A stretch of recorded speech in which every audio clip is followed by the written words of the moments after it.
Hi and welcome back to the Chess Cybersecurity video series.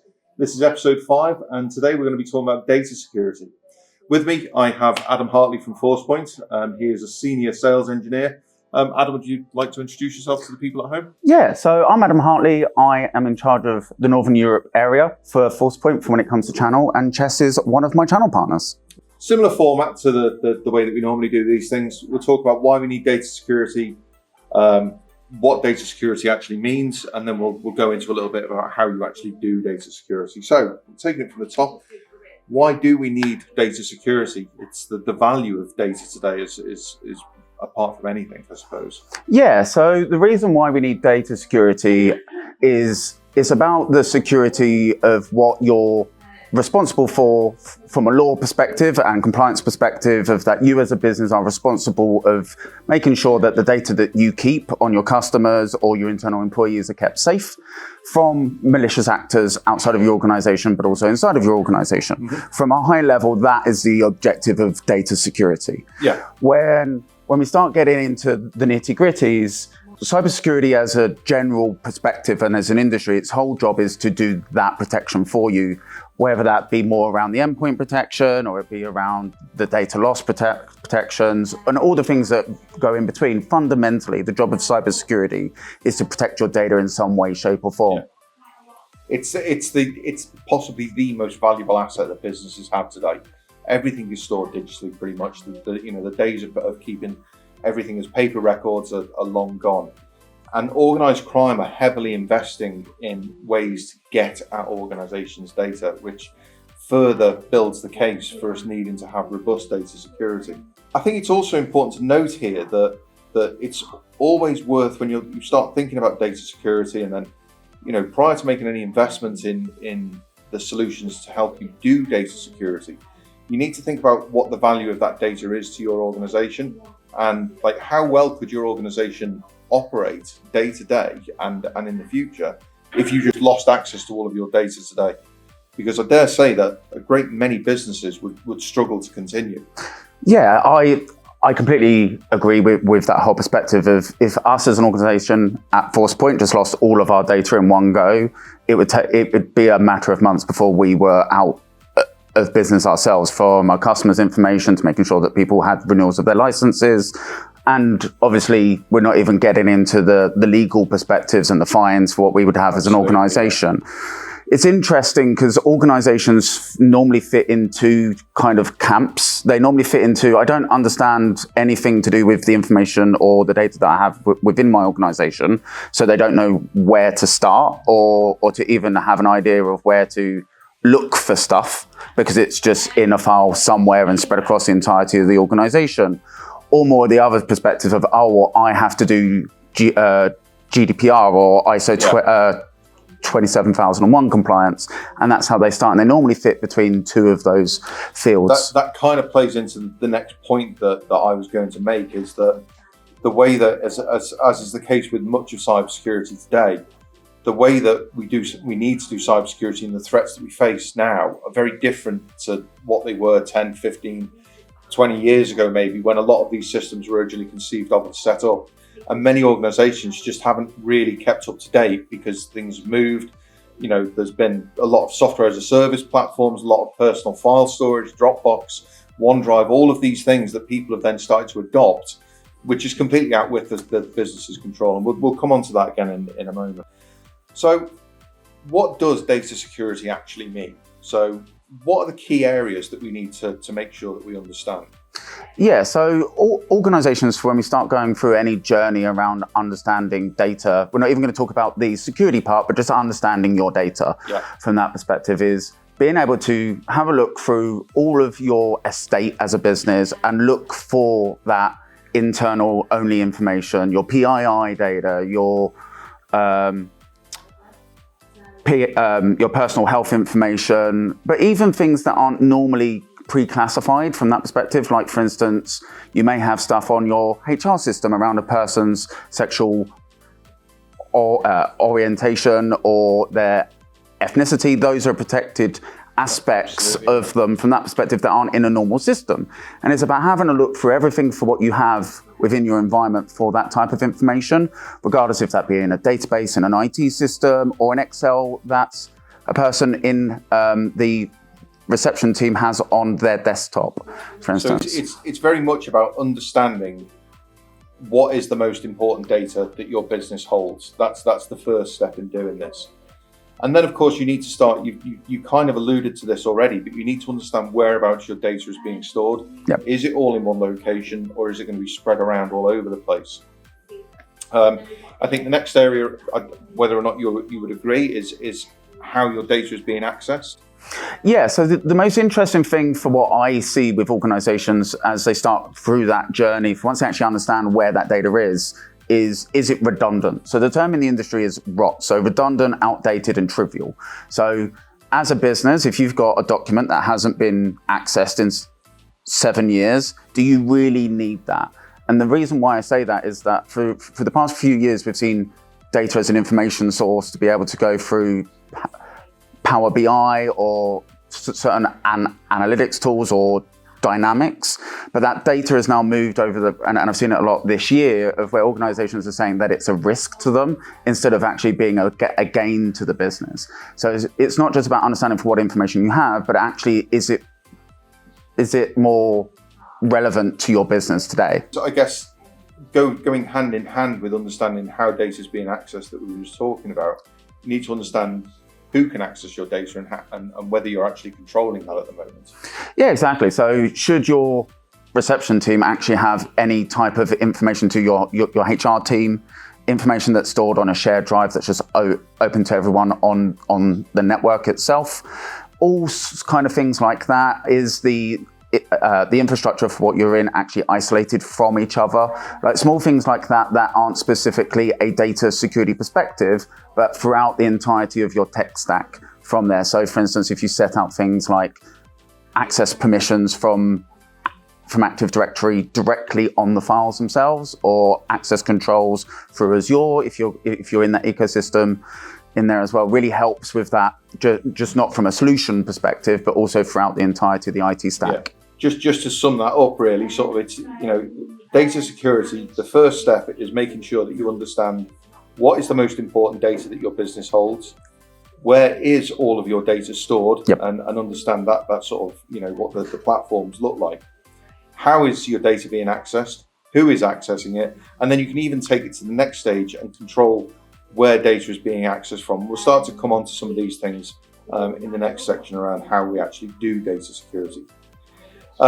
It's also very important to be making sure that you've got this data and it's protected, because the big thing that many organizations face now is ransomware and all of this, malicious encryption is the term I sort of use to describe it. And I see it over and over again where customers have been hit. They don't have adequate backups, and they come to us and sort of say, well, what can we do to get this back? And there's very little that you can do. I mean, some of them start to talk about forensic file agency, file investigations, these organizations that will do that, but you're talking megabucks to do that. Unless that information is extremely valuable and extremely important, you're not going to invest the money in doing that. Having that backup is critical to do that. Yeah, I definitely agree with that. So when you come to an organization from a data security perspective, you should also back that off with a data, what I'd call resiliency strategy. So it's not just backupping. It's not just, I'm going to back everything up to the NAS drive and into Office 365. It's about making sure, like for instance, emailing, you have archiving from that, so that you've got the amount of the backups for every day or every hour, where you're also doing the snapshots from all of your policies, for instance, on all of your devices and all of your pieces of protection in place. Yeah. But also making sure that everyone in themselves does their own policies themselves. So for instance, for when I'm doing a critical piece of Office document, for my organization and for the rest of the SEs, I make sure that I send that out, but I do a copy that's on my desktop. It's also in actually the Teams folders, and it's also within our SharePoint as well. So it's also making sure as a business, you're not just saying, oh, well, I've just done a backup. Because what we see with ransomware is that it actually goes around the network. And obviously, if it has access to the network and it's encrypted everyone's PCs and servers, guess what's also encrypted? The backup. All the data, yeah, exactly, yeah. So that kind of brings us to the final section of this session. How do you do data security? So we've covered a lot of this already. So just to sum up, first of all, you've got to understand what data you have. So it's about understanding, obviously, as you said, for where the data is stored and who has access to that data. Is it all in one place? Is it in the cloud? Is it going to be on-prem? Is it on a server? Is it on a NAS server? All of those kind of different things in there, but also when was that last accessed, and specifically, is it more relevant to the business, and do you have the redundancy of that data all the way across? So so just to sort of to pick up on a few points that you mentioned there. So it's about making sure, really, we want to get all this data in one place if we can, because that kind of leads on to the next area that I was going to talk about, which is controls. Yep. And what kind of things do we need to control around the data? And assuming that we've managed to amalgamate it all. And importantly, we've identified what the most sensitive areas of data are, because they're the bits that need the rigorous controls applied to them. Yeah, so when we look at how we deal with data every day, it's normally through SaaS applications or internal private applications still hosted from that perspective. So the biggest thing for us to do is to make sure that we're understanding how people are accessing that information and sharing it internally, but externally as well. So when I go to, and I'm at home, for instance, I'm on my BYOD device, I'm trying to upload a thing to the corporate SharePoint, for instance, how am I making sure that I'm not able to upload things that could be malicious, for instance? Or on the flip side, I'm on my personal device, should I be downloading sensitive and confidential information on my own personal device? And being able to put controls that if I'm on my corporate device, should I be able to upload it and download freely as I see fit, as per my permissions as a person who's a sales engineer? I shouldn't have the same controls and abilities to download and upload than our receptionist or our cleaner does, for instance, inside of those. So making sure that those permissions are in place.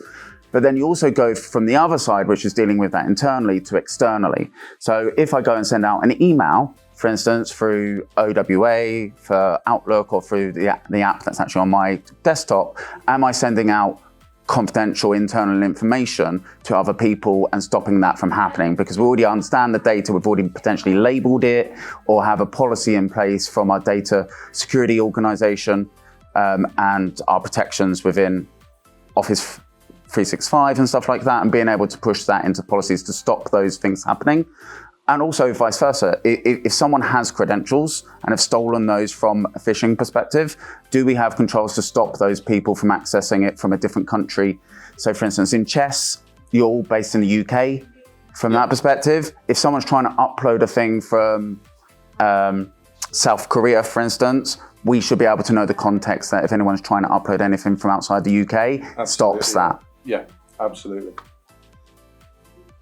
What if we can't implement controls because of where the data is stored? Is that an acceptable scenario, or should we really be looking at, my personal opinion is we should be moving that data somewhere that we can apply controls? Yeah, so if you can't apply controls directly into, say, for instance, the application, for instance, so a really good example of this is SaaS applications. You're no longer in control of those because you don't host them anymore, and you're limited to what the vendor gives you. What you can do is use solutions that are designed to go in front of them as a protective, I'd say, a gateway or proxy inside of that, so that you can integrate how you interact with the security platform and then how they interface with those SaaS applications in between. So Forcepoint has a good example of those, as does many other vendors, where we integrate with all of your SaaS applications, and it's us who then looks at your information and your data and then decides if you're allowed to do that action before it then goes on to the SaaS application. So then going back to the controls that we were just talking about, yeah, that's the kind of thing that's doing for us. Exactly. Excellent, thank you. We've not really touched upon, there's a couple of other things around sort of data security that we've kind of talked around. So we've talked about understanding what the data is and things like that. there are lots of solutions out there now that will use that allow you to classify that data so that it becomes quite simple, and then you can apply different controls around that. Is that correct? Yeah. So when you go to classify, you have what's called Microsoft Information Protection within itself, and depending on your license structure, depends on, in essence, how easy and how automated that is. For instance, so you, as of now, as we're recording, E3 includes those taggings inside of that, but you have to set all of that up individually. Yeah.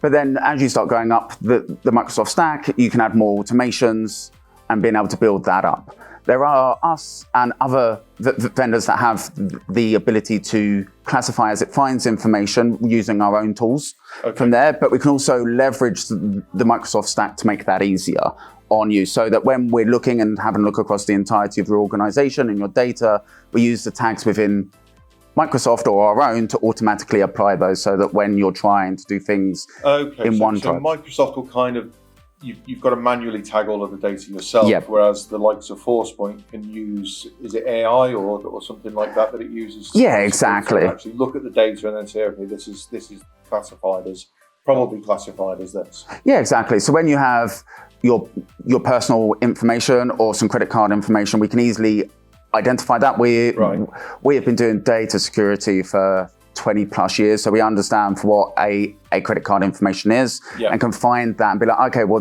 this is some personal information. Oh, so here's the tag for internal and for PCI. Okay, I'm now going to add that tag into that Excel document. Okay. Excellent. I suppose that then, following on from that, you can then apply data loss prevention policies. Again, you can do this through Microsoft or using the Forcepoint solutions as well, to then actually limit. So once that data has been labeled as something, it then has controls applied to it.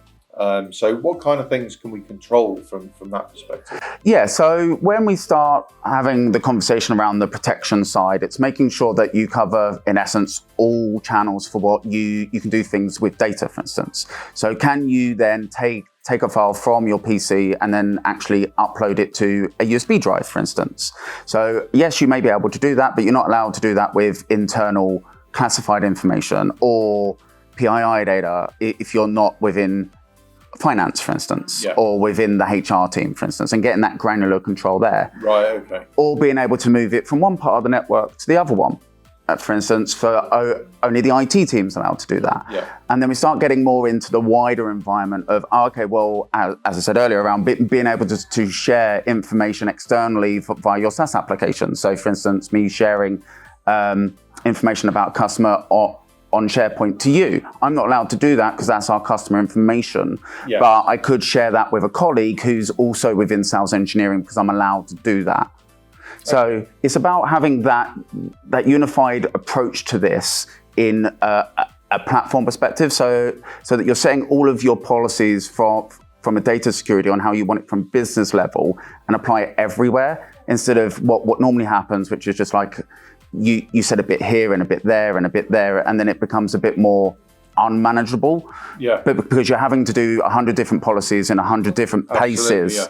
All right, well, I think that probably brings us to the end of that, I'm sure. Very quickly to sum up, how to do data security, it's all about understanding what the data is that you hold, understanding what's the most important data so that you can implement controls and make sure that is really, really safe and it's protected, most importantly of all.